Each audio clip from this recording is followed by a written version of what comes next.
Bismillah. Assalamualaikum warahmatullahi wabarakatuh. Assalamualaikum warahmatullahi wabarakatuh. Alhamdulillah binikmatihi tatimmus salihat. Wa nusalli wa nusallimu ala nabiyil mustafa wa ala alihi wa ashabihi ahlil wafa. Asyhadu an la ilaha illallah wahdahu la syarika lah. Wa asyhadu anna Muhammadan abduhu wa rasuluh la nabiyya wa rasula ba'dah. Rabbi syrah li sadri wa yassir li amri wahlul 'uqdatam min lisani yafqahu qawli. Allahumma anfa'na bima 'allamtana wa 'allimna ma yanfa'una warzuqna ilman ladzi yanfa'una. Alhamdulillah para jamaah yang dirahmati Allah Subhanahu wa taala, pertama-tama marilah kita bersyukur, senantiasa bersyukur atas segala nikmat yang Allah berikan sehingga pada hari ini Allah masih memberikan kita banyak sekali nikmat, ya, nikmat sehat, nikmat iman, nikmat kemudahan sehingga kita dapat melakukan ibadah puasa dan kita lanjutkan sholat subuh dan bermajlis di tempat dan di waktu yang insya Allah diberkahi oleh Allah Subhanahu wa taala. Tak lupa salawat serta salam senantiasa kita junjungkan, kita berikan kepada tauladan kita, junjungan kita Nabi Muhammad sallallahu alaihi wasallam, ya, yang telah mendakwahkan dan memperjuangkan Islam sehingga kita semua bisa merasakan, ya, nikmat dan indahnya Islam hingga pagi hari ini. Para jamaah yang dirahmati Allah, tidak terasa kita sudah masuk di ataupun hari ini puasa yang ke-22 gini, 21 ya, 21. Maka ini tentu tinggal beberapa hari lagi kita akan berpisah ataupun meninggalkan bulan Ramadan, ya. Maka pada kesempatan kali ini para jamaah yang dirahmati Allah, ya, kita akan sedikit membahas, ya, salah satu tafsir yang terkandung, ya, di dalam surat Al-Qadr, ya, yang pernah kita ataupun mungkin Bapak Ibu pernah mempelajarinya juga, ya. Maka seorang mukmin, ya, ataupun Al-Qari'ah, tafsir surat Al-Qari'ah ini adalah satu surat yang terdapat di dalam juz 30 yang menjelaskan Bapak Ibu tentang bagaimana kondisi keadaan hari kiamat besok, ya. Kondisinya seperti apa yang akan dirasakan. Karena sejatinya para jamaah yang dirahmati Allah, kelak orang itu yang akan merasakan kondisi terjadinya hari kiamat itu memang suatu kondisi, suatu generasi yang sudah sangat rusak, ya. Maka dikatakan orang muslim, orang yang punya keimanan pada waktu itu sudah enggak ada, ya. Akan berhembus angin tenang yang akan menjadikan orang yang ada keimanan, orang muslim itu akan meninggal. Karena sampai-sampai kata sebagian ulama, orang itu tak kala terjadi kiamat, ya, saking dahsyatnya itu enggak kok merasakan kiamat. Jadi terjadi kiamat sampai ada yang membahasakan langsung hilang. Nah, wujud manusia ini saking dahsyatnya peristiwa kiamat itu langsung hilang, ya, kayak jadi debu. Karena saking dahsyatnya yang nanti akan kita pelajari bagaimana kondisi ketika gunung berterbangan dan kondisi bumi yang sudah sangat hancur seperti ini. Maka ini bisa menjadi nasihat bagi kita semua, ya. Maka para jamaah yang dirahmati Allah Subhanahu wa taala, ya, Allah itu ataupun Al-Qur'an itu hampir sebagian besar yang Allah firmankan itu berupa al-khobar, ya. Khobar itu apa? Kabar gembira ataupun kabar, ya, bisa peringatan, kabar gembira ataupun suatu ancaman. Jadi kalau kita pelajari dari 30 juz dan 114 surat, ya, itu yang membahas tentang ayatul ahkam, ayat-ayat hukum sholat, hukum wajibnya puasa, hukum qada, qisas dan lain sebagainya. Itu tidak sebanyak ketika Allah menjadikan firman-Nya itu sebagai khobar ataupun kabar, ya. Bedanya apa Pak, Bu, Bapak Ibu yang dirahmati Allah, ya. Maka kalau khobar ini, ya, seakan-akan Allah Subhanahu wa taala ingin memberitahu kepada kita ya, apa yang seharusnya kita lakukan. Dan penjelasan ayatul ahkam itu banyak dilengkapi melalui hadis Nabi. Contoh tata cara sholat ya, tata cara puasa, tata cara haji dan umroh. Ini banyak yang menjelaskan adalah hadis daripada hadisnya Nabi Muhammad sallallahu alaihi wasallam ya. Yang pertama, para jamaah yang dirahmati Allah Subhanahu wa taala ya. Maka dikatakan di sini al-qari'ah ya. Apa itu makna al-qari'ah para jamaah yang dirahmati Allah ya? Hari kiamat. Al-qari'ah. Jadi hari kiamat itu memiliki banyak sekali nama ya. Salah satunya al-qari'ah. Ada yang mengatakan di sini disebutkan al-waqi'ah ya. Kita juga pernah membacanya dalam Al-Quran, al-waqi'ah, yang bermakna at-tamah atau as-sakhah, al-azifah, al-qari'ah. Ini memiliki makna segala sesuatu yang dahsyat ya. Maka kenapa kok kiamat ini salah satu namanya al-qari'ah ya? Dan telah diketahui bahwa sesuatu apabila dahsyat keadaannya, ia memiliki banyak nama ya. Jadi kalau dalam bahasa Arab, segala sesuatu itu yang dahsyat, yang besar, maka namanya lebih dari satu. Contoh singa. Singa itu bisa dikatakan Asad, bisa disebut juga Haidar, bisa banyak. Saya sampai nggak hafal. Saya cuma hafal dua ini ya. Ada Asad, ada Haidar. Ya, ini singa. Begitu juga dengan peristiwa terjadinya kiamat. Ya, kiamat ini namanya nggak cuma al-qiyamah, enggak, tapi ada al-qari'ah, al-waqi'ah, at-tamah, as-sakhah, ya, al-azifah, al-waqi'ah ya. Jadi kalau dalam bahasa Arab, satu peristiwa, satu keadaan, satu objek yang namanya itu banyak ya, maka menunjukkan betapa dahsyatnya, betapa luar biasanya peristiwa tersebut ya. Maka para jamaah yang dirahmati Allah Subhanahu wa taala ya, setelah Allah berfirman al-qari'ah mal qari'ah ya, Allah tanya lagi kepada kita. Setelah Allah itu memberikan kabar kepada kita ya, kan kabarnya pertama hari kiamat. Kemudian Allah ulangi mal qari'ah. Lalu apa yang disebut dengan hari kiamat ya? Seakan-akan Allah bertanya, tahukah kamu apa itu hari kiamat? Yang pertama mal qari'ah, apakah hari kiamat itu? Ya. Allah menjadikan suatu pertanyaan kepada kita semua. Wa ma adraka mal qari'ah. Diulangi lagi di ayat ketiga ya. Lalu tahukah kalian apa yang disebut hari kiamat itu ya. Jadi ayat kedua dan ayat ketiga ini Allah bertanya ya. Yang kedua, apakah hari kiamat? Mal qari'ah. Wa ma adraka mal qari'ah. Tahukah kamu apa hari kiamat itu ya. Maka di sini para jamaah yang dirahmati Allah Subhanahu wa taala ya, ini menunjukkan bahwasanya peristiwa itu tak kalah diingatkan berkali-kali, ditanyakan berkali-kali ya, itu menunjukkan lagi sekali lagi dahsyatnya peristiwa tersebut. Contoh hadis ketika Jibril datang kepada Nabi ya, Jibril datang kepada Nabi dalam bentuk wujud manusia, menanyakan apa itu iman, apa itu Islam, apa itu ihsan ya. Padahal iman itu sudah diketahui para sahabat pada zaman itu ya. Lalu pada suatu ketika Jibril tanya Jibril dalam wujud manusia tadi tanya, kemudian Nabi mengatakan ya, kurang lebih maknanya tidaklah yang bertanya itu ya, pasti lebih tahu daripada yang ditanya ya. Jadi Nabi sudah tahu kalau yang datang itu malaikat Jibril yang berubah wujudnya menjadi bentuk manusia ya.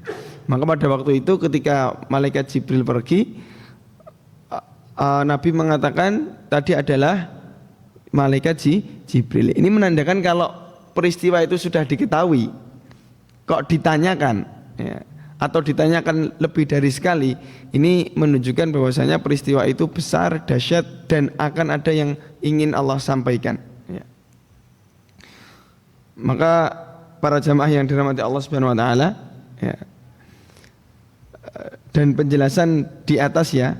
Kalau kita bahas lagi ya, makna al-qari'ah itu kan diambil dari kata al-qar'u.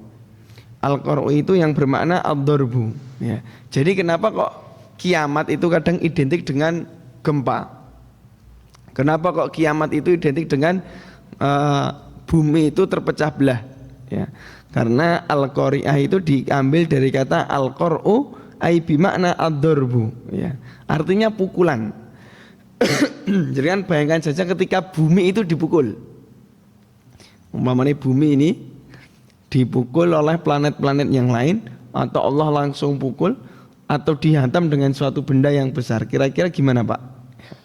Sama dengan gempa ya. Bumi itu kalau dipukul, orang dasar laut ketika ada gesekan aja bisa gempa tsunami. Ini al-qar'u darbu, bumi itu dipukul. Maknanya gempanya itu tidak seperti gempa-gempa yang pernah dirasakan manusia. Maka para jamaah yang dirahmati Allah ya, ini adalah salah satu penjelasan ya, kenapa kok dinamakan al-qari'ah, karena maknanya al-qar'u ataupun ad-darbu, pukulan, sehingga hari kiamat itu identik dengan gempa ya.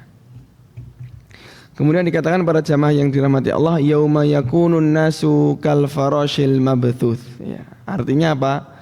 Pada hari itu yauma yakumun nasu kal farashil mabthuth ya. Manusia adalah seperti ya, al-farash. Sebagian ulama faros itu memiliki 3 pendapat ya. Apa itu makna faros? Kalau kita baca terjemahan kontekstual, ada yang mengartikan sebagaimana kupu-kupu yang berterbangan ya, kecil sekali. Saat peristiwa kiamat itu terjadi, manusia itu sangat-sangat kecil ya. Maka ada 3 pendapat yang mengatakan apa itu makna al-farashil mabthuth ya. Yang pertama adalah al-farash maknanya adalah belalang-belalang kecil yang berterbangan dan saling bercampur baur antara satu dan lainnya ya. Makna ini sebagaimana yang Allah firmankan dalam surat Al-Qamar ya, ka'annahum jaradun muntashir ya. Jadi ada yang mengartikan farash itu pada hari kiamat manusia seperti apa? Belalang serangga kecil yang saling tabrak-tabrakan ketika terbang ya. Mungkin bisa kita artikan juga kalau hujan itu apa, banyak laron.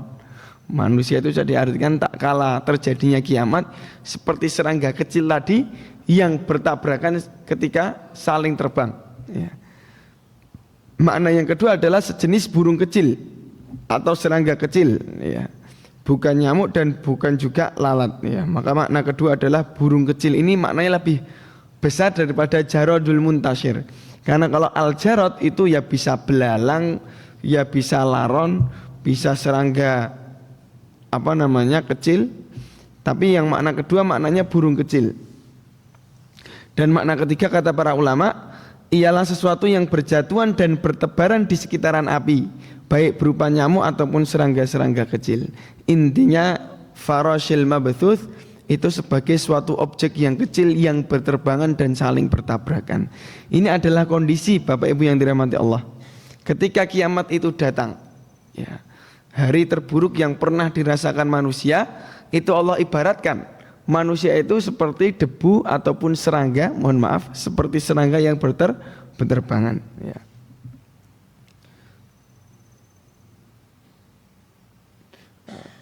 Nabi Muhammad SAW pernah bersabda, mathali wa mathalukum kamathali rajulin au qadanara ya. Perumpamaan diriku dengan kalian bagaikan seseorang yang menyalakan api ya. Faja'alal janadibu wal farashu yaqa'an fiha ya. Maka mulailah belalang-belalang dan kupu-kupu berjatuhan pada api itu ya. Maka ini salah satu makna juga yang menunjukkan bisa artinya kupu-kupu, belalang ataupun segala serangga yang kecil ya. Dan para jamaah yang dirahmati Allah Subhanahu wa taala, Allah katakan yauma yakunun nasu kal farashil mabthuth wa takunul jibalu kal ihnil manfush ya. Pada hari itu para jamaah yang dirahmati Allah Subhanahu wa taala ya. Al-jibal jamak dari kata jabal. Jabal itu artinya gunung. Kalau jibal maknanya gunungnya banyak, ya. Kalaihnil manfus, seperti bulu yang dihambur-hamburkan. Ya, jangan bayangkan gunung itu sebagai apa? Imat ataupun pasaknya bumi. Bumi ada gunung pasak yang menyangga langit, langit di atas kita. Jangan bayangkan saja ketika pasak bumi yang berupa gunung ini semua Allah cabut, apa yang akan terjadi? Dunia akan hancur. Bahkan sebagian ulama ada yang mengatakan ketika Allah katakan saja dengan satu ayat ini, ya, wa takunul jibalu kal ihnil manfus, itu maknanya bumi dah bisa hilang. Ketika semua gunung itu seperti debu yang berterbangan, kata sebagian para ulama, ketika langit itu bersatu dengan dataran bumi, maka bumi ini bisa hancur, ya. Maka para jamaah yang dirahmati Allah, ya, sebelum kita lanjutkan, ini menandakan bahwasanya seorang mukmin, seorang muslim itu tidak ada yang benar-benar merasa aman, ya. Kita ini nggak boleh merasa aman sebelum kita benar-benar meninggal, ya. Karena orang yang belum meninggal itu mudah bagi Allah membolak-balikkan keadaannya. Tapi ketika seseorang itu sudah meninggal, dia udah final, ya. Ya kalau sebelum meninggal sampun taat, alhamdulillah. Kalau dia belum taat juga itu sudah tidak ada waktu untuk memperbaikinya. Tapi ketika manusia itu hidup, maka selama Allah berikan kehidupan kepadanya, selama itu pula dia tidak boleh merasa aman, ya. Merasa aman itu gimana para jamaah yang dirahmati Allah, ya. Merasa aman itu tak kala manusia sudah tidak lagi meminta ataupun berusaha meminta hidayah kepada Allah Subhanahu wa taala, ya. Maka yang bisa kita ambil kisahnya adalah kalau Bapak Ibu mengikuti, ya, salah satunya adalah sahabat Umar bin Khattab. Umar bin Khattab ini sering kita ulang, salah satu sahabat yang dijamin masuk surga, ya. Umar bin Khattab termasuk salah satu sahabat yang dijamin masuk surga. Pun bersamaan dengan ini, para jamaah yang dirahmati Allah, Umar itu masih merasa tidak aman, ya. Ketika Kanjeng Nabi membicarakan kondisi orang-orang munafik, ciri-ciri orang munafik, Umar itu sampai bilang ke sahabat yang lain yang ketika itu ngendika bareng Nabi, ya, yang ceritanya sering kita ketahui. Umar mengatakan, wahai sahabat, apakah saya termasuk golongan orang-orang yang Nabi katakan, ya. Sahabat kan bingung nih. Umar pun dijamin masuk surga, tapi dia masih merasa dirinya ini belum aman. Sampai beliau merasa radhiyallahu anhu maradu'an, dirinya termasuk golongan orang munafik tersebut, ya. Maka hendaklah seorang mukmin ketika sudah mempelajari begitu dahsyatnya hari kiamat, selama kita belum meninggal, selama itu pula kita enggak boleh merasa aman, ya. Kalau kata falsafah Jawa niku napa? Nek urip niku eling lan waspada. Ingat bahwasanya kita ini sementara, tujuan kita menyembah kepada Allah tanpa melupakan kehidupan dunia, waspada kematian datang sewaktu-waktu. Lah kalau orang itu udah ingat tujuannya akhirat dan waspada kapan-kapan Allah pundut, maka dia tidak akan pernah merasa aman. Ini yang menjadi pelajaran ketika kita mempelajari kondisi terjadinya hari kiamat, ya. Maka sebagian ulama ahli tafsir menafsirkan al-ihni bimakna as-sufi, ya, yaitu bulu ataupun kapas, ya. Jadi Allah mengibaratkan gunung itu besok berterbangan seperti kapas ataupun dikatakan di sini bulu. Jadi sangat kecil. Bayangkan jenengan gunung napa niki? Gunung Merapi. Tabrakan kalian Gunung Slamet, tabrakan kalian Gunung Everest. Semua gunung apa Allah angkat, Allah jadikan seperti debu dan juga bulu yang berterbangan, ya. Maka ini perkara yang sangat dahsyat, ya. Maka pada ayat ini pula para jamaah yang dirahmati Allah Subhanahu wa taala, ya, ketika gunung itu dicabut, maka bumi itu kehilangan pasaknya. Ketika bumi itu kehilangan pasaknya, maka akan hancur, tidak pernah terbayangkan bagaimana bentuknya, ya. Para jamaah yang dirahmati Allah Subhanahu wa taala, ya, Allah juga menjelaskan bentuk lain dahsyatnya hari kiamat dalam surat Al-Hajj ya, ketika Allah berfirman ya ayyuhan nasu taqu rabbakum inna zalzalatas saati syai'un azim.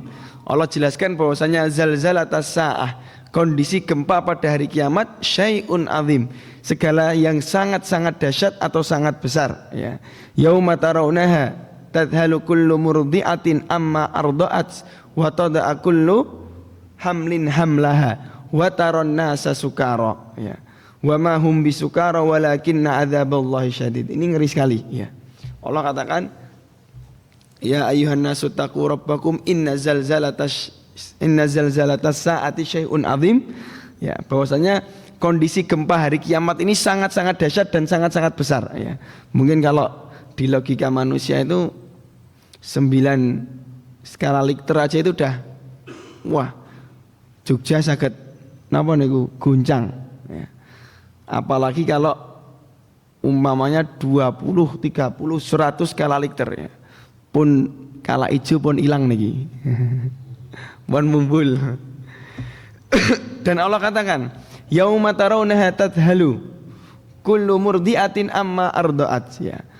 Pada hari itu para jamaah yang dirahmati Allah ya, karena dahsyatnya goncangan itu, seorang wanita itu akan lalai terhadap anak yang sedang dia susui ya.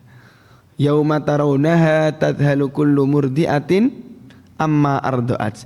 Karena saking dahsyatnya hari itu para jamaah, ibu-ibu yang menyusui anak-anaknya melupakan anak-anaknya, lagi di pangkuannya ditinggal ya. Wa tad'a kullu dzati hamlin hamlaha ya. Dan gugurlah kandungan segala wanita yang hamil pada waktu itu ya. Pada waktu itu ada wanita yang hamil mulai dari 1 bulan sampai 9 bulan langsung gugur karena melihat dahsyatnya peristiwa yang ada di depan matanya. Kata Allah, wa tad'a atau wa tad'u kullu dzati hamlin hamlaha ya. Tad'u itu artinya menaruh, tapi maknanya kalau kehamilan ditaruh itu artinya gugur. Pada hari itu setiap wanita yang hamil itu Allah jadikan kehamilannya keguguran karena saking dahsyatnya peristiwa kiamat. Wa taron nasa sukara ya. Dan kamu melihat manusia dalam keadaan apa mabuk ya. Sukara niku mabuk. Maka larangan seseorang itu sholat dalam keadaan wa antum sukara, dalam keadaan mabuk. Wa ma hum bisukara walakinna adzaballahi syadid. Padahal sebenarnya mereka niku mboten mabuk. Akan tetapi napa? Azab Allah yang sangat keras ya. Orang mabuk kan apa mboten sadar. Orang mabuk mau diapakan enggak sadar dan enggak merasa sakit. Tapi yang Allah kabarkan kenapa kok seperti orang mabuk? Ya, orang mabuk niku napa nyun sewu bingung. Ya. Ora arti kapan sahur, kapan buka. Tekno napa mabuk. Maka Allah kabarkan pada waktu itu orang itu seperti orang yang mabuk ya. Tidak sadar, tidak mengetahui, bingung apa yang harus dia lakukan. Sedangkan Allah katakan wa ma hum bisukara. Mereka ini sejatinya tidak mabuk secara nyata. Walakinna adzaballahi syadid, akan tetapi mereka berbuat sebagaimana orang mabuk karena dahsyatnya azab yang Allah berikan ya. Jadi azab dikubur, di neraka, dicicil di dunia. Yaitu apa? Bentuk wujudnya adanya hari kiamat ya. Jadi orang yang merasakan kiamat niku nggih, a'adzanallahu wa iyyakum minal qiyamah ya. Semoga Allah menjauhkan kita dari peristiwa ini. Itu mereka sudah mencicil ya. Sudah Allah berikan kisi-kisi sebelum di alam kubur dan juga di neraka itu sendiri ya. Para jamaah yang dirahmati Allah Subhanahu wa taala ya, pada hari kiamat itu sebagaimana yang Allah jelaskan dalam surat Al-Waqiah, hafidhatur rafi'ah. Kejadian pada hari kiamat itu merendahkan satu golongan dan menaikkan satu golongan. Jadi Bapak Ibu yang dirahmati Allah Subhanahu wa taala nggih, seandainya orang itu tahu ya, kadang kita berpikir seandainya orang itu tahu di mana kelak dia akan kembali, kira-kira mungkin nggak seseorang itu melakukan kejahatan yang luar biasa? Seandainya tahu nih, nyuwun sewu, tak kala banyak orang itu melakukan kejahatan apa yang paling buruk yang dilakukan manusia?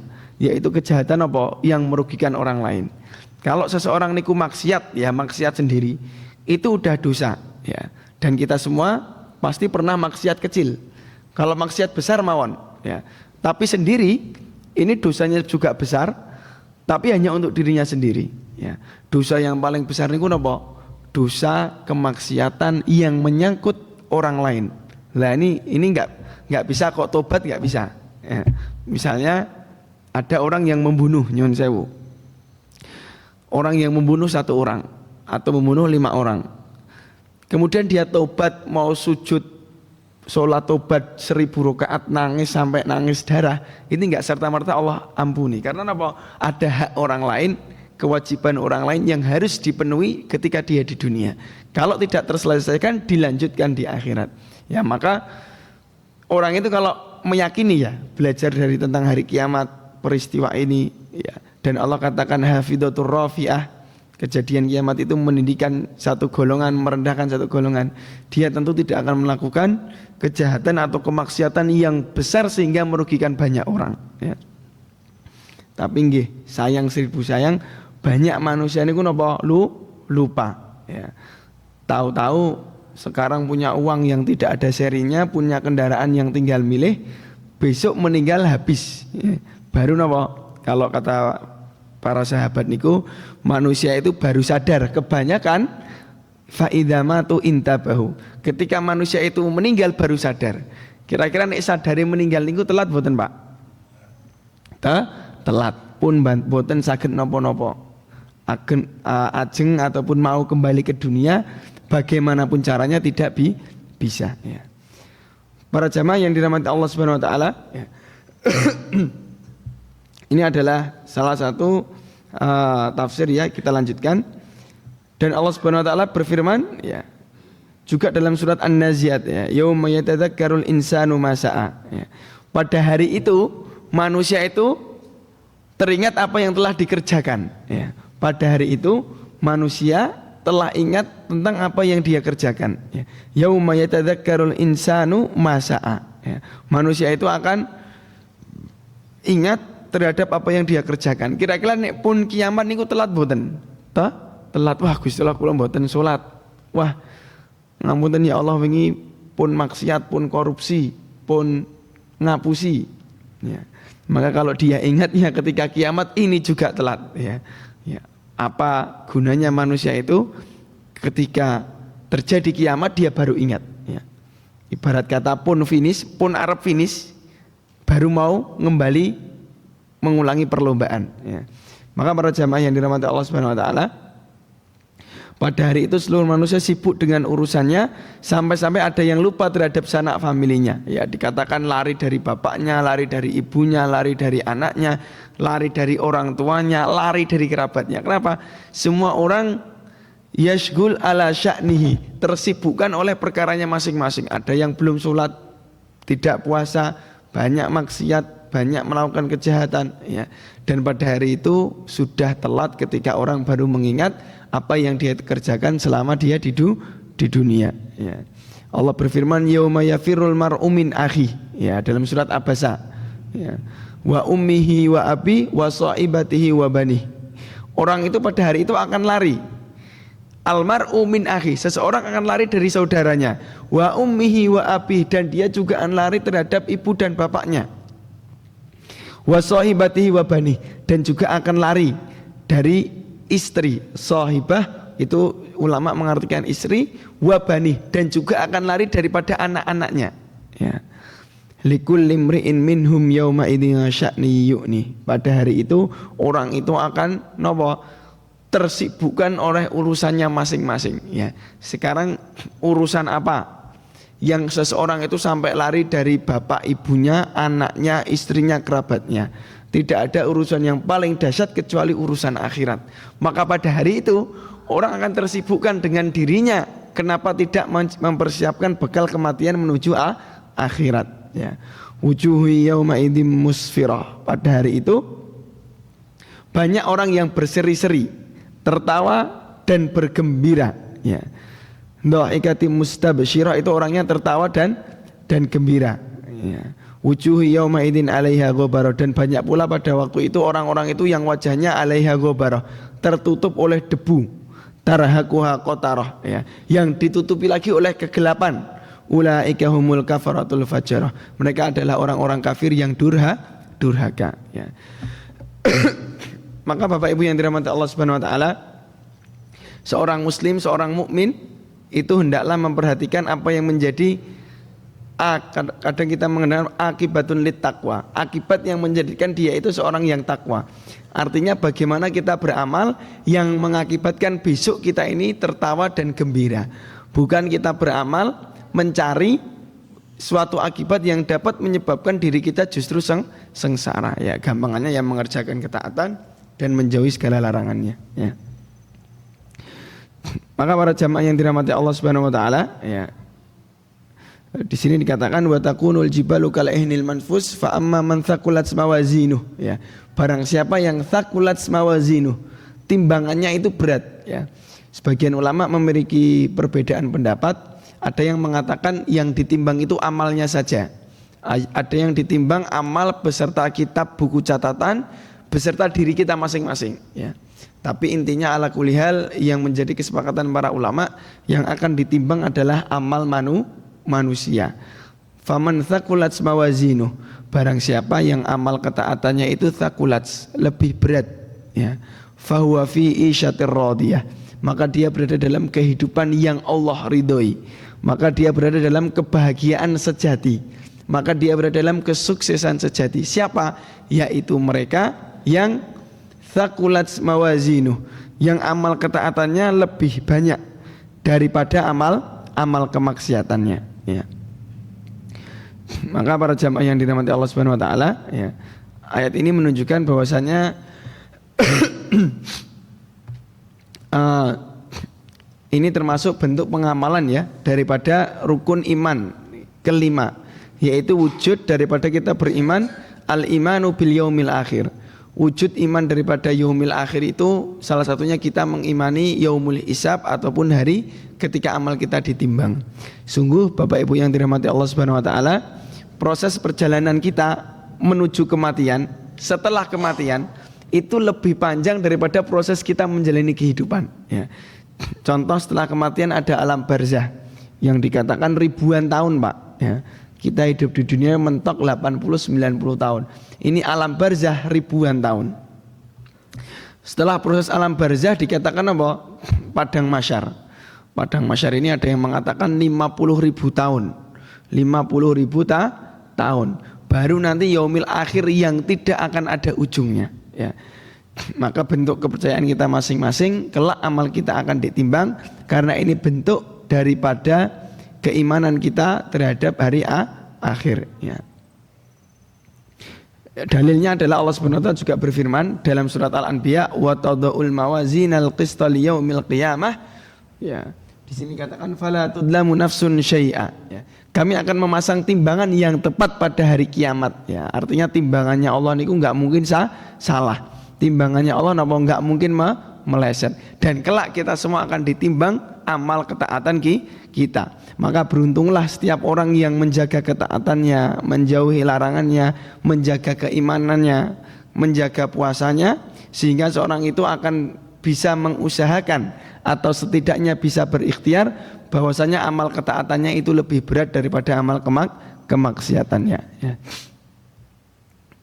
Maka banyak pula juga hadis yang menunjukkan bahwasanya amalan-amalan itu yang dapat memberatkan timbangan. Salah satunya sebagaimana yang Nabi Muhammad SAW sabdakan ketika seseorang itu mengucapkan subhanallah, subhanallahi wa bihamdi, subhanallahil azim, ya. Kata Nabi dalam sebuah hadis, kalimatani khafifatani, ya. Kalimatani khafifatani, dua kalimat yang sangat ringan untuk diucapkan, ya. Kalimatani khafifatani, ada dua perkataan yang ringan, ya, di dalam lisan, alal lisani. Tsaqilatani fil mizan, dua perkataan ini sangat mudah di lisan, sangat ringan diucapkan. Tsaqilatani fil mizani, sangat berat timbangannya kelak di yaumil akhir, ya. Habibatani ilar rahmani, ya. Ini adalah sesuatu hal yang dicintai oleh Ar-Rahman, Allah Subhanahu wa taala. yaitu ketika seseorang berzikir subhanallah wa bihamdi subhanallahil azim. Subhanallahi wa bihamdi subhanallahil azim. Ini adalah zikir yang mudah diucapkan tapi timbangannya sangat berat, ya. Maka para jamaah yang dirahmati Allah, ya. Kemudian juga ada ibadah yang lain ketika Abu Darda radhiyallahu anhu dari Nabi Muhammad sallallahu alaihi wasallam bersabda,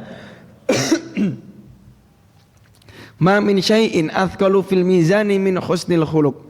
Tidak ada sesuatu pun yang lebih berat timbangannya di yaumil akhir kelak kecuali akhlak yang baik, ya. Kecuali napa akhlak yang baik. Maka seorang muslim, salah satu bentuk akhlak yang baik sebagaimana yang Nabi sabdakan, min husnil islamil mar'i, termasuk dari kebaikan agama seseorang, tarkuhu ma la ya'ni, dia meninggalkan segala sesuatu peristiwa, segala sesuatu kegiatan ma la ya'ni, yang tidak menjadikan dirinya bermanfaat. Maka ini bentuk daripada kesempurnaan keislaman seseorang. Dan salah satunya adalah ketika seseorang itu husnil khuluq, yaitu menjaga akhlak yang baik, berperilaku baik, muamalah yang baik, bersosial dengan masyarakat yang baik. Ini termasuk yang diajarkan oleh agama Islam, karena timbangannya kata Nabi, ya, ma'athqala min syai'in fil mizani min husnil khuluq, tidak ada timbangan yang lebih berat salah satunya kecuali adalah akhlak yang baik. Karena akhlak yang baik ini tidak hanya ketaatan kepada Allah, tapi bentuk hubungan manusia hablum minan nas, bentuk hubungan manusia kepada sesama manusia, menjaga kehormatannya, menjaga hak-haknya, kemudian memenuhi segala yang menjadi kewajibannya. Maka ini termasuk akhlak yang baik, ya. Yang ketujuh, ayat ini dikatakan fahuwa fi isyatir radiyah, maka mereka berada dalam kehidupan yang memuaskan. Artinya apa kalau kehidupan memuaskan? Ya pasti dia nanti masuk surga. Inti dari orang yang timbangan ketaatannya lebih baik itu fahuwa fi isyatir radiyah, dia akan tinggal di surga yang nikmatnya tidak pernah dilihat oleh mata, tidak pernah didengar oleh telinga, dan tidak pernah terbayangkan sedikit pun di dalam otak manusia. Inilah nikmat surga, ya. Orang di surga ini isinya cuma satu, merasakan, menikmati nikmat yang ada dalam surga tanpa merasakan ujungnya, ya. Maka ini bentuk kenikmatan yang hakiki, bentuk salah satu tujuan utama ataupun cita-cita tertinggi seorang muslim tak kala Allah Subhanahu wa taala memasukkannya ke surganya, ya. Para jamaah yang dirahmati Allah Subhanahu wa taala, ya. Kemudian ayat yang ke-8 sampai yang terakhir, wa amma man khaffat mawazinuh fa ummuhu hawiyah wa ma adraka ma hiya narun hamiyah, ya.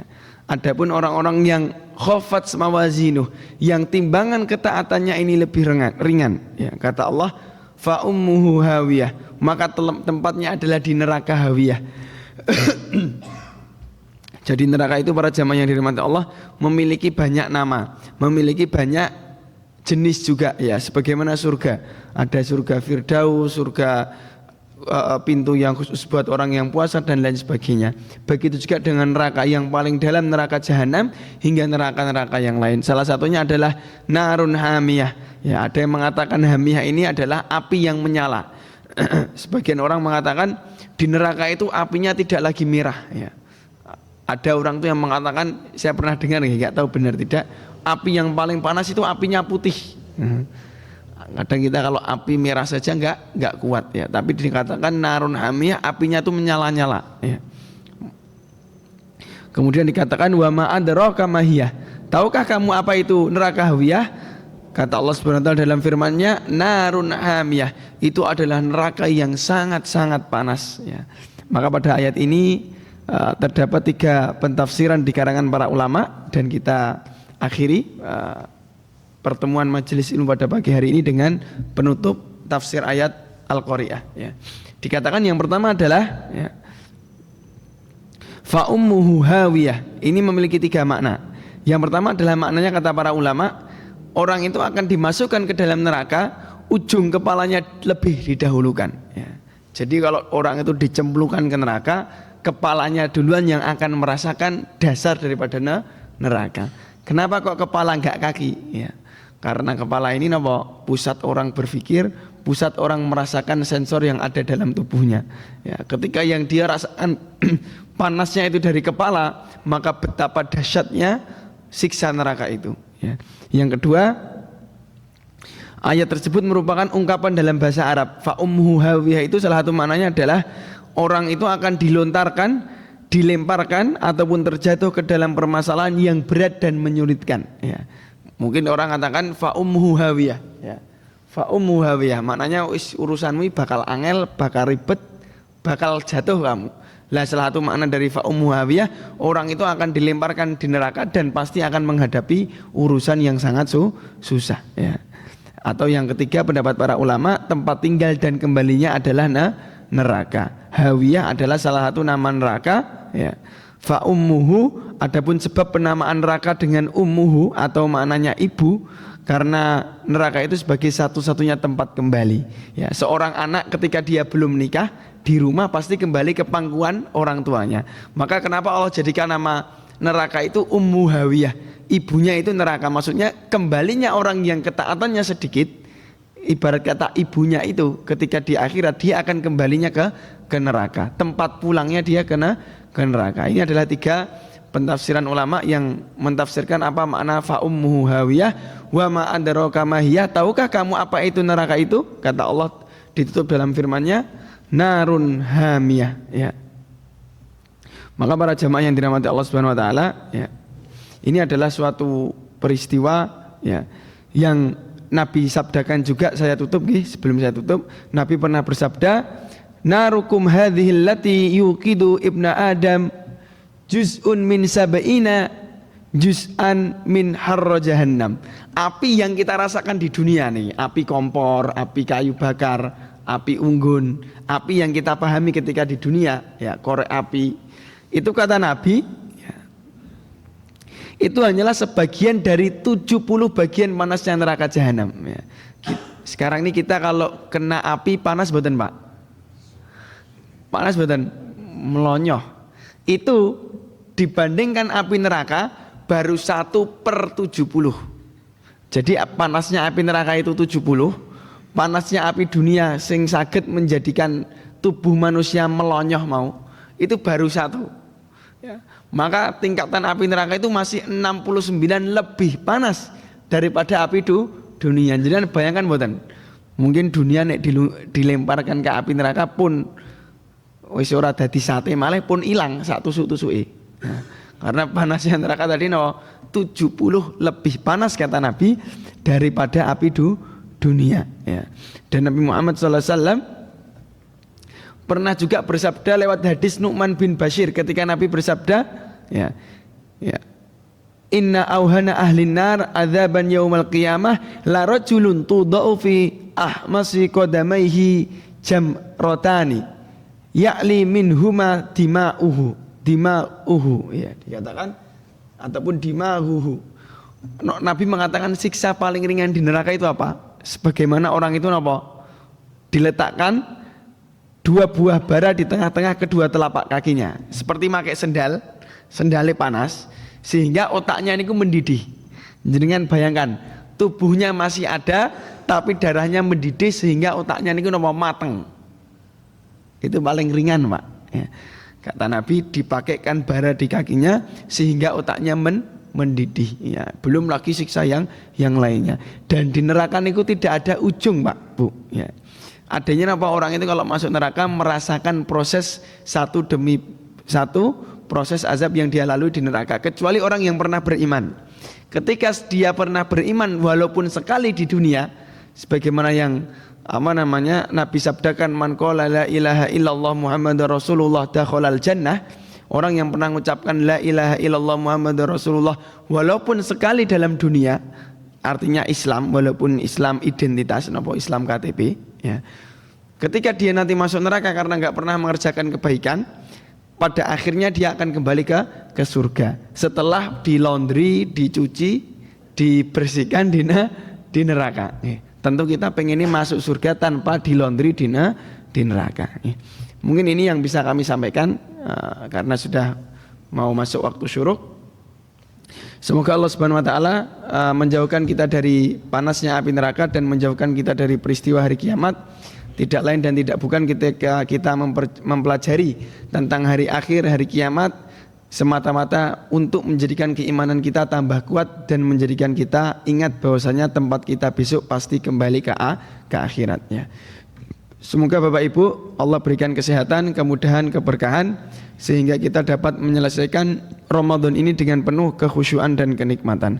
Aku qouli hadza wa astaghfirullah li wa lakum wallahu a'lam. Wassalamualaikum warahmatullahi wabarakatuh.